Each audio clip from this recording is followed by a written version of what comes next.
ഹേ all, ഇന്ന് നമുക്ക് നമ്മുടെ മോട്ടോർ സൈക്കിളിൻ്റെ മൈലേജ് കറക്റ്റാക്കാനുള്ളൊരു വീഡിയോ. അതായത് മൈലേജ് ഒട്ടും കിട്ടുന്നില്ല, നന്നായി ഡ്രോപ്പായി പോകുന്നവർക്കുള്ളൊരു വീഡിയോ ആണ്. അത് എങ്ങനെ നമുക്ക് കറക്റ്റായി കൊണ്ടുവരാമെന്നുള്ളതിനെ കുറിച്ചുള്ള വീഡിയോ ആണ്.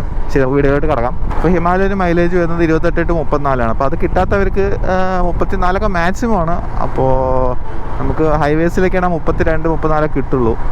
എനിക്ക് 28 to 32 ഇവിടെ സിറ്റിയിലും ഹൈവേയിലൊക്കെ കൂടി ലോങ് ഓടിയിട്ട് മിക്സഡായിട്ട് അത്രയൊക്കെ കിട്ടുള്ളൂ. അപ്പോൾ അത് കിട്ടാൻ വേണ്ടി എന്തൊക്കെ ചെയ്യണം നമുക്ക് നോക്കാം. ഫസ്റ്റ് ഓഫ് ഓൾ നമുക്ക് മെക്കാനിക്കലായിട്ടുള്ളതാണ് ഫസ്റ്റ് ഫിക്സ് ചെയ്യേണ്ടത്. പ്രോപ്പറായിട്ടുള്ള സർവീസ് ചെയ്തിരിക്കണം. നമ്മളിപ്പോൾ പീരിയോഡിക്കായിട്ട് ഇപ്പോൾ 5000-ലാണോ സർവീസ്, അല്ലെങ്കിൽ നിങ്ങളുടെ മോട്ടോർ സൈക്കിൾ എപ്പോഴാണോ സർവീസ് 4000-ലാണോ അതോ 4500-ലാണെന്നുണ്ടെങ്കിൽ അത് കറക്റ്റായിട്ട് എഞ്ചിൻ ഓയിലും കാര്യങ്ങളെല്ലാം കറക്റ്റായിട്ട് മാറ്റുക.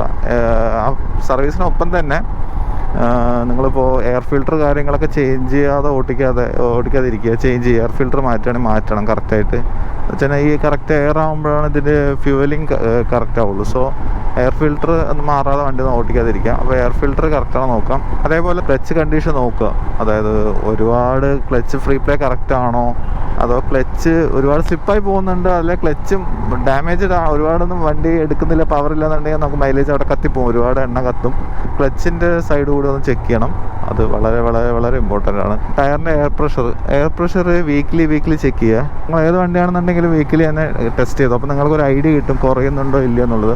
വണ്ടി എടുത്ത് അപ്പം തന്നെ നിങ്ങൾ എയർ പ്രഷർ ചെക്ക് ചെയ്യുക. ഒരുപാട് ഓടിയിട്ട് ഹീറ്റപ്പ് ആയിട്ട് ചെക്ക് ചെയ്യാതെ അടുത്തുള്ള പമ്പിൽ തന്നെ കയറിയിട്ട് ഇത് ചെക്ക് ചെയ്യുക. ഇത് ചെയിൻ നമ്മൾ ലൂബ് ചെയ്തിട്ട് അതേപോലെ സ്നാക്ക് കറക്റ്റാക്കി വയ്ക്കുക. അതേപോലെ നിങ്ങൾ പെട്രോൾ എപ്പോഴും ഒരു റിപ്പീറ്റഡ് ആയിട്ടുള്ള പമ്പിൽ നിന്ന് അടിക്കുക. അതായത് എങ്ങനെ ഞാൻ പറയാം, ഇപ്പോൾ നമ്മൾ കമ്പനിയുടെ ഓൺ ചെയ്ത പമ്പുകൾ ഉണ്ടാകും ചിലവിടെ. സോ അപ്പോൾ അവിടെ നിന്ന് അടിക്കാൻ നോക്കുക. അല്ലെങ്കിൽ റിപ്പീറ്റഡ് ആയിട്ടുള്ള ഏതെങ്കിലും ഒരു പമ്പിൽ നിന്ന് അടിക്കുക. അത് കുഴപ്പമില്ല. ഏതാണ്, ഞാൻ ബ്രാൻഡൊന്നും പറയുന്നൊന്നുമില്ല, ബ്രാൻഡ് ഞാൻ നോക്കാറില്ല. അതുപോലെ പെട്രോൾ അടിക്കുമ്പോഴും നിങ്ങൾ എപ്പോഴും ശ്രദ്ധിക്കേണ്ടത് ഒരുപാട് ഡ്രൈ ആക്കി ഓടിക്കാതെ ഒരു 1/3 എപ്പോഴും വയ്ക്കുക. അതായത് ഒരു ഫുൾ ടാങ്ക് അടിക്കാമെന്ന് ഞാൻ പറയുന്നില്ല, നമ്മുടെ ഈ സാഹചര്യം അനുസരിച്ച് നമുക്ക് അടിക്കാൻ പറ്റില്ല വരും ചിലപ്പോൾ. എന്നാലും ഏകദേശം ഫുൾ അടിച്ചിട്ട് പിന്നെ അങ്ങനെ കുറയുമ്പോൾ കയറ്റി അടിച്ചുകൊണ്ടിരിക്കുക. അപ്പോൾ ഒരു 1/3 എപ്പോഴും കീപ്പ് ചെയ്യുക. അങ്ങനെ ആവുന്നുണ്ടെങ്കിൽ കുറച്ചും കൂടെ നമ്മൾക്ക് ഇത് കിട്ടും. അത് ഫ്യൂൽ പമ്പിൽ നല്ലതാണ്. പിന്നെ നിങ്ങൾ മൈലേജ് ഇടയ്ക്കിടയ്ക്ക് ടെസ്റ്റ് ചെയ്യുന്ന സമയത്ത് എങ്ങനെ വെച്ചാൽ ടാങ്ക് ടു ടാങ്ക് ഫില്ല് ചെയ്തിട്ട് ടെസ്റ്റ് ചെയ്യുക, അല്ലാതെ ഡ്രൈ ആക്കിയിട്ട് ടെസ്റ്റ് ചെയ്യണ്ട. അപ്പോൾ ടാങ്ക് എപ്പോഴും ടാങ്ക് ഫിൽ ടു ഫില്ല് ഒന്ന് ടെസ്റ്റ് ചെയ്യുക. അത്ര ഒരുപാട് വണ്ടിയിൽ ഒരുപാട് വെയിറ്റുകൾ ഒരുപാട് ആഡ് ചെയ്യാതിരിക്കുക. ഒരുപാട് വെയിറ്റും സാധനങ്ങളൊക്കെ ആഡ് ചെയ്താൽ തന്നെ വണ്ടിക്ക് വെയിറ്റ് കൂടിയാൽ തന്നെ അതിൻ്റെ ഡൈനാമിക്സ് പോവും.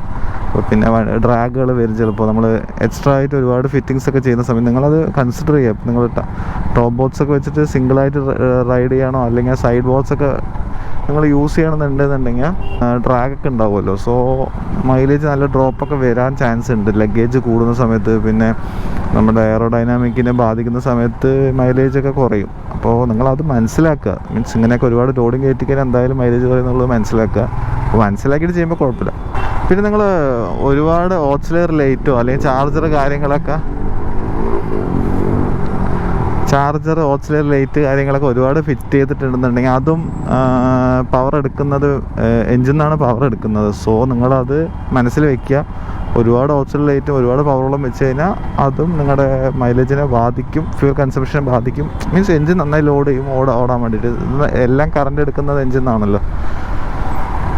സോ അപ്പോൾ അങ്ങനെ ആവുന്ന സമയത്ത് മൈലേജ് ഡ്രോപ്പ് വരും. സോ നമുക്ക് പിന്നെ ആവശ്യം ഉള്ളത് പിന്നെ നമുക്ക് ഒഴിവാക്കാൻ പറ്റില്ലല്ലോ. സോ നിങ്ങളത് ഒഴിവാക്കണം. ഞാൻ പറയുന്നത് യൂസ് ചെയ്യണമെന്നല്ല, നിങ്ങൾക്കൊരു ഐഡിയ വേണം. സോ നിങ്ങളത് ഇത് യൂസ് ചെയ്തിട്ടാണ് മൈലേജ് ഡ്രോപ്പ് ഉണ്ടെന്നുണ്ടെങ്കിൽ അതിനൊരു റീസൺ ആണെന്നുള്ള രീതിക്ക്. അപ്പോൾ റൈഡിങ് സ്റ്റൈൽ നിങ്ങൾ പ്രോപ്പറായി കഴിഞ്ഞാൽ തന്നെ മൈലേജ് കിട്ടും. അതായത് സഡനായിട്ട് ആക്സിഡൻറ്റ് കൊടുക്കാതിരിക്കുക, സഡൻ ബ്രേക്കിംഗ് ചെയ്യാതിരിക്കുക, അതേപോലെ പ്രോപ്പർ ഗിയറിൽ വണ്ടി ഓടിക്കുക.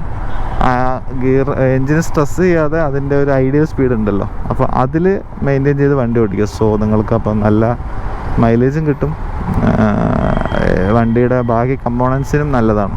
ഒരു ട്രാഫിക്കിലൊക്കെ നിൽക്കുകയാണെങ്കിൽ അല്ലെങ്കിൽ സിഗ്നലൊക്കെ ഒരു 10-30 സെക്കൻഡ് വെറുതെ ഐഡിയയിൽ നിർത്താതെ വണ്ടി ഓഫാക്കി ഇടുക, ഒരു മൈലേജ് കിട്ടും. ഞാൻ പറഞ്ഞത് നിങ്ങൾക്ക് മൈലേജ്, പിന്നെ നമ്മുടെ റൈഡിങ് സ്റ്റൈൽ നമ്മുടെ ഇഷ്ടത്തിനാണല്ലോ. അപ്പോൾ നിങ്ങൾക്ക് മൈലേജ്, നമ്മളിങ്ങനെയുള്ള ബൈക്ക് എടുക്കുന്നതൊന്നും മൈലേജ് അങ്ങനെ പ്രതീക്ഷിച്ചിട്ടല്ല. സോ നിങ്ങളതും കൂടെ ഒന്ന് ആലോചിച്ച് വെക്കുക. പിന്നെ ഞാൻ പറഞ്ഞത് എന്താ വെച്ച് കഴിഞ്ഞാൽ, നമ്മൾക്ക് ഒട്ടും മൈലേജ് ഇല്ല എന്നുള്ള പ്രശ്നം, ഒട്ടും മൈലേജ് ഇല്ല എന്നുള്ള ഒരു തോന്നലുള്ളവർക്കാണ് ഈ വീഡിയോ. അതായത് ഒട്ടും മൈലേജ് ഇല്ല, ഞാൻ എന്ത് ചെയ്തിട്ടും മൈലേജ് കിട്ടുന്നില്ല എന്നുള്ള രീതിക്ക് അങ്ങനെ നോക്കണമെന്നുണ്ടെങ്കിൽ അതായത് വണ്ടി പറയുന്ന മൈലേജും മറ്റേ നമ്മുടെ ഫ്രണ്ട്സിന് എല്ലാവർക്കും കിട്ടിയിട്ട് നമുക്ക് എന്താ കിട്ടാത്തെന്നുള്ള ആ ഒരു കൺസെപ്റ്റ് ഉള്ളവർക്ക് ഇത് നോക്കാം. അങ്ങനെയുള്ളവർക്ക് ഇത് നമുക്ക് ട്രൈ ഔട്ട് ചെയ്യാം. ചിലവർ ക്ലച്ച് താങ്ങിയെടുക്കലൊക്കെ ഉണ്ട്, അതൊക്കെ ഒഴിവാക്കുക. നമ്മൾ പ്രോപ്പർ ഗിയറിൽ തന്നെ വണ്ടി ഓടിക്കുക. ഇപ്പോൾ ട്രാഫിക്കിലാണെന്നുണ്ടെങ്കിലും ഫസ്റ്റ് ഇടേണ്ട അവിടെ ഫസ്റ്റ് ഇട്ട് എടുക്കുക, പിന്നെ നിങ്ങൾ ഒരുപാട് ഇട്ട് വലിപ്പിക്കാതിരിക്കുക. സോ അങ്ങനെ ചെയ്യാത്ത തന്നെ മൈലേജുകളൊക്കെ എന്തായാലും കിട്ടും, നിങ്ങൾ ടെൻഷൻ വേണ്ട. അപ്പോൾ ഇതൊക്കെ നിങ്ങൾ ചെക്ക് ചെയ്താൽ മതി. കൂടുതൽ എന്തെങ്കിലും ഡൗട്ട് ഉണ്ടെങ്കിൽ നിങ്ങൾ മെസ്സേജ് അയക്കി, അല്ലെങ്കിൽ ഇവിടെ അടി കമൻറ്റ് ഇട്ടാൽ മതി. ഒത്തിരി നമ്മുടെ ഫ്രണ്ട്സ് എല്ലാവരും ഹെൽപ്പ് ചെയ്യാൻ ഒരുപാട് പേരുണ്ട്, നമ്മുടെ ഇവിടെ ഒരുപാട് പേര് ഹെൽപ്പ് ചെയ്യും. സോ നിങ്ങൾ ജസ്റ്റ് ഒന്ന് കമൻറ്റ് ഇട്ടാൽ മതി. നിങ്ങൾക്ക് എന്തെങ്കിലും ഡൗട്ട് ഉണ്ടെന്നുണ്ടെങ്കിൽ കമൻറ്റ് ഇടുക, അല്ലെങ്കിൽ എനിക്ക് മെസ്സേജ് അയച്ചു, ഞാൻ പറ്റുന്ന പോലെ ഞാൻ എല്ലാവർക്കും റിപ്ലൈ കൊടുക്കുന്നുണ്ട്. അപ്പോൾ അത്രയ്ക്കുള്ള വീഡിയോയിൽ നിങ്ങൾക്ക് വീഡിയോ ഇഷ്ടമായിരുന്നുണ്ടെങ്കിൽ ലൈക്ക് ചെയ്യുക, അതേപോലെ ഫ്രണ്ട്സിനൊക്കെ ഷെയർ ചെയ്യുക, സബ്സ്ക്രൈബ് ചെയ്യുക. കൂടുതലൊന്നുമില്ല, അടുത്ത ടോപ്പിക്കായിട്ട് നമുക്ക് അടുത്തൊരു വീഡിയോ കാണാം. Okay, by.